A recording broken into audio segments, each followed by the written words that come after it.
मैं आदरणीय अध्यक्ष जी आपका बहुत धन्यवाद करना चाहता हूं, जो आपने मुझे माननीय उपराज्यपाल के अभिभाषण पर धन्यवाद प्रस्ताव पे बोलने का जो मौका दिया, उसके लिए मैं आपका आभार प्रकट करता हूं।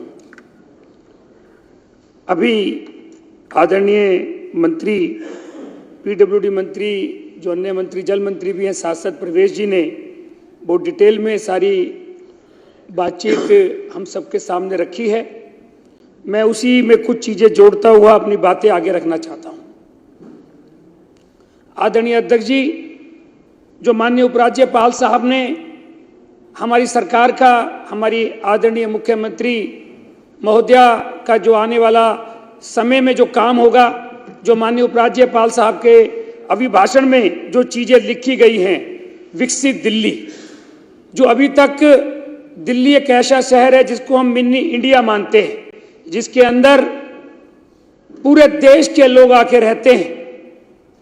पूरे देश के लोग यहाँ पर, चाहे वो नौकरी के नाम से रहते हैं, अलग अलग काम से आते हैं, परंतु दिल्ली जो अभी तक विकसित दिल्ली नहीं थी, दिल्ली के अंदर हम देखते थे कि 10 साल से जिनकी सरकार थी, जो बड़ी बड़ी बातें यहाँ पर करते थे, जो अपने आप को दिल्ली का मालिक यहाँ पर आके इस सदन में बोलते थे, परंतु दिल्ली का मालिक होने का मतलब होता है दिल्ली का विकास करना, परंतु उन्होंने दिल्ली का विकास नहीं किया।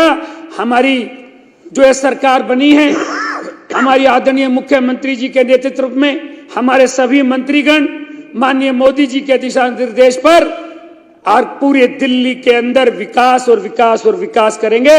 ये बात मैं दिल्ली की जनता के सामने कहना चाहता हूं। हमारा संकल्प है सबका साथ, सबका विकास, सबका विश्वास और सबका प्रयास। इस एजेंडे पर दिल्ली आगे काम करेगी, दिल्ली चलेगी।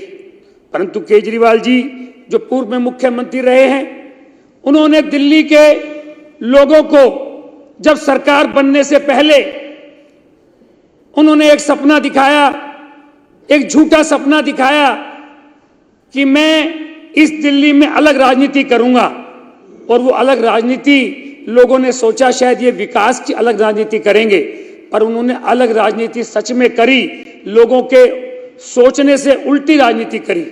उन्होंने कहा कि मैं जन लोकपाल बिल लाऊंगा। जन लोकपाल बिल तो लाए नहीं, उल्टा सीएजी की रिपोर्ट भी 10 साल तक इस सदन में नहीं रखी। ऐसे मुख्यमंत्री रहे हैं दिल्ली में जो आज तक ना सुने ना देखे गए कहीं। जब वो सीएजी की रिपोर्ट कल पेश हुई, 2 दिन पहले शराब घोटाला सामने आया, भारतीय जनता पार्टी इस मुद्दे को जगह जगह पे उठाती थी, और उस शराब घोटाला इतना बड़ा घोटाला था जो 2000 करोड़ का समझते थे, वो 2000 करोड़ से भी ज्यादा का घोटाला निकला, जिसकी आपने कमेटी बनाने का फैसला किया और 3 महीने में उसकी रिपोर्ट भी सामने आएगी। आज दूसरी रिपोर्ट स्वास्थ्य की यहां पर रखी गई, उसके अंदर भी कितनी अनियमितताएं हैं, कितने ज्यादा घोटाले किए गए हैं, उसकी भी जब जांच होगी, उसके ऊपर भी यहां कमेटी बनेगी और हमारे सभी सदस्यगण सोमवार को उस पर चर्चा करेंगे, तो वो भी दिल्ली की जनता के सामने आएगी। इनको करना यह होता था, एक मोहल्ला क्लिनिक एक इलाके में खुलता था, जिसके अंदर डॉक्टर तो होते नहीं थे, बाहर बड़ी बड़ी फोटो केजरीवाल की होती थी, और मोहल्ला क्लिनिक का बोर्ड होता था, उसका जो अखबार में ऐड आती थी, माननीय अध्यक्ष जी मैं बताना चाहता हूं, वो दिल्ली के अखबारों में ही नहीं, पूरे देश के अखबारों में उसकी ऐड आती थी कि एक मोहल्ला क्लिनिक आज कहीं खुला है। और वो मोहल्ला क्लिनिक के अंदर ना डॉक्टर है ना दवाई। जब कोरोना काल आया तो वो मोहल्ला क्लिनिक कहां बंद हो गए थे? उस मोहल्ला क्लिनिक के अंदर डॉक्टर नहीं था, दवाई नहीं थी, वहां टेस्ट नहीं होते थे, वहां कुछ नहीं होता था। और ये उस टाइम में क्या कर रहा था मुख्यमंत्री? कोरोना काल के अंदर इसका फर्ज बनता था, दिल्ली का मालिक अपने आप को कहने वाला, इसका फर्ज बनता था कि दिल्ली की जनता को अस्पतालों में दिखाने का इलाज करे, लोगों को खाने की व्यवस्था करे, परंतु इसने हाथ खड़े कर दिए। इसने कहा कि मैं दिल्ली की कोई सेवा नहीं कर सकता, मेरे हाथ में कुछ चीजें नहीं है।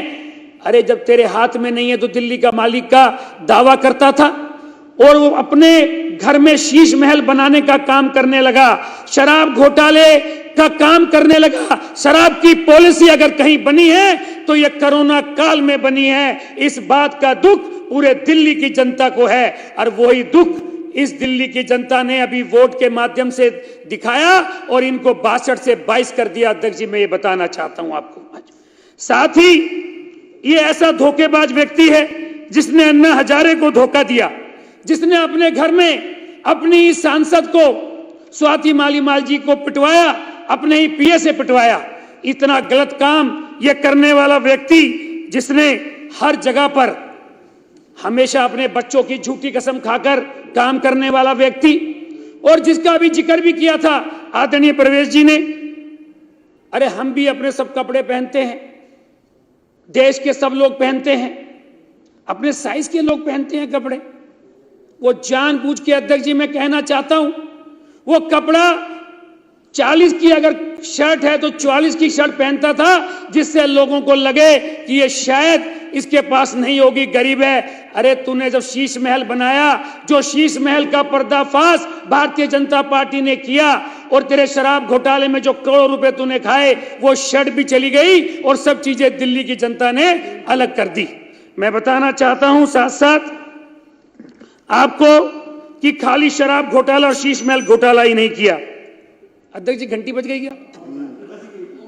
अध्यक्ष जी अभी तो शुरू भी नहीं किया, अभी बहुत सारे वक्ता हैं। अध्यक्ष जी मुझे पता नहीं था, 2-3 मिनट जरा और बोलने देना। मुझे लगा कि परवेश जी ने काफी लंबा बोला, हमें भी 2-3 मिनट सर, बस ज्यादा नहीं सर। मेरे को लगा थोड़ा 10 मिनट हमें भी मिलेंगे, कोई बात नहीं।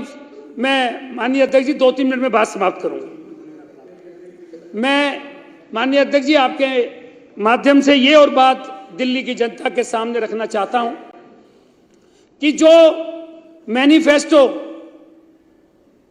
भारतीय जनता पार्टी ने दिया है, जो माननीय उपराज्यपाल साहब ने जिसका जिक्र किया है, हमारी माननीय मुख्यमंत्री जी जो अभी सदन में यहां पर बोलेंगी भी, और जो उन्होंने संकल्प भी लिया है मीडिया के सामने, आने वाले समय में चाहे वो 2500 रुपए की बात हो, चाहे पहली कैबिनेट के अंदर आयुष्मान योजना पास करने की बात हो, जो हमने वादा किया था, हर गरीब व्यक्ति को फ्री में इलाज मिलेगा।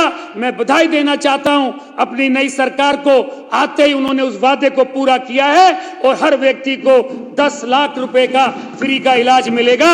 यह बहुत बड़ा काम किया है।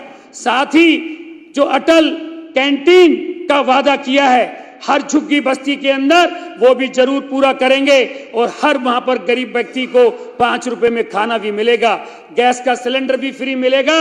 और साथ ही खासकर जो मेरे जैसे इलाके में जहां झुग्गी बस्तियां ज्यादा हैं, मैं उन सब लोगों को विश्वास दिलाना चाहता हूं, हमारी सरकार वहां पर हर झुग्गी बस्ती में टॉयलेट की व्यवस्था करेगी, वहां पानी की व्यवस्था करेगी। और अध्यक्ष जी मैं आपके माध्यम से कहना चाहता हूं, आरके पुरम के अंदर ये चुनाव से थोड़े दिन पहले ही शराब की दुकानें ऐसी जगह पर खुली हैं, सेक्टर 8 के अंदर, वह 2 कदम पर स्कूल है, 4 कदम पर ही वहां पर मंदिर है। सेक्टर 12 के अंदर शराब की दुकान खुली है, वहां पर भी स्कूल है, मंदिर है। डीडीए फ्लैट के अंदर, मुनीर का डीडीए फ्लैट में भी शराब की दुकान खुली है। उन सब शराब की दुकानों को हमें बंद करना है। मैं आपके माध्यम से कहना चाहता हूं, वहां रिहायशी इलाका है, स्कूल के बच्चे वहीं से निकलते हैं, वहीं पर मंदिर है, और इन्होंने शराब की दुकानें ऐसी ऐसी जगह खोली है। ये इनके घोटाले हैं, वो मैं आपसे निवेदन करना चाहता हूं, आने वाले समय में आपके माध्यम से